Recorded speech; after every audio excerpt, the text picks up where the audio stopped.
masa movida, macramé en sus manos va. Piolas y piolas se entrelazan, nace el arte en su paz. Los adornos llenan el árbol con historias que contar.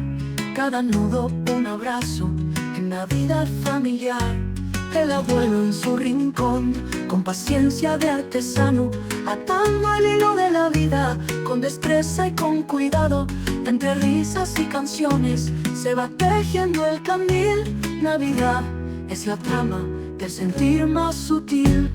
Tejiendo Navidad, macramé y tradición, las unen corazones en un solo corazón. Cada nudo es un deseo, cada hebra una razón de vivir la Navidad con amor y devoción.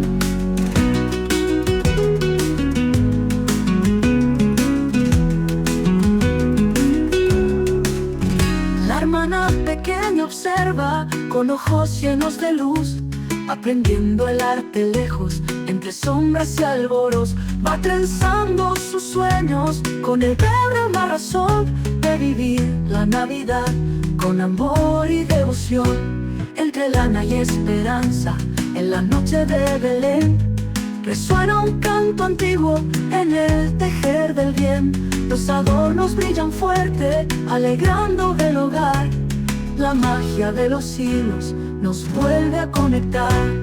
Tejiendo Navidad, macramé y tradición, las unen corazones en un solo corazón. Cada nudo es un deseo, cada hebra una razón de vivir la Navidad con amor y devoción.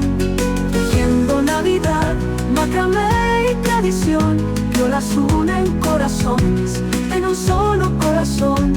Cada nudo es un deseo, cada hebra una razón de vivir la Navidad con amor y devoción.